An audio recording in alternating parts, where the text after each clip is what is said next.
ইনশাল্লাহ আমরা আমাদের যে সারা এলাকাতে আমি ইতিমধ্যে খাগড়াছড়ি জেলার আনাচে কানাচে আমি ধানের শীষের পক্ষে ওয়াদুদ ভূঁইয়ার পক্ষে আমি গণসংযোগ করেছি এবং ইতিমধ্যে আমরা ব্যাপক সাড়া পেয়েছি ইনশাল্লাহ।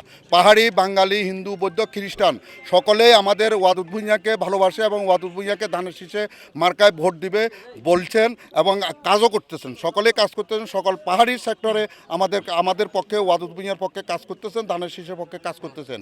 ইতিমধ্যে চাকমা, মারমা, ত্রিপুরা সহ হিন্দু, বৌদ্ধ, খ্রিস্টান সবাই ধানের শীষের পক্ষে সারা এলাকাতে সারা মাঠে ধানের শীষের পক্ষে কাজ করতেছেন ইনশাল্লাহ।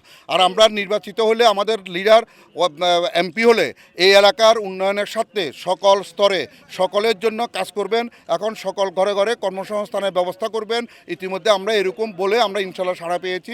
ইনশাল্লাহ আমাদের বিজয় অবশ্যই হবে। ওয়াদুদ ভূঁইয়া ইনশাল্লাহ এমপি হবে এবং এই এলাকার সাথে, এই এলাকার মানুষের সাথে, এই এলাকার সকল সম্প্রদায়ের সাথে সকলকে নিয়ে সকল সম্প্রীতি বজায় রাখার জন্য ওয়াদুদ ভূঁইয়া কাজ করবে। ইতিমধ্যে আমরা কথা দিয়েছি এবং এই দেশের যারা চাকরির জন্য আকাঙ্ক্ষিত তাদেরকে আমরা ইনশাল্লাহ ওয়াদুদ ভূঁইয়া বিনা টাকায়, বিনা পয়সায় এক কাপ চাও লাগবে না, উনি চাকরি দিবেন। এবং যারা ইতিমধ্যে টাকার জন্য চাকরি নিতে পারে নাই আওয়ামী লীগের কাছ থেকে, তাদেরকে আমরা, যাদের চাকরির মেয়াদ নাই তাদেরকে ইনশাল্লাহ আমরা কর্মসংস্থানের ব্যবস্থা করবে। বিভিন্নভাবে ওয়াদুদ ভূঁইয়া এই কমিটমেন্ট দিয়েছে।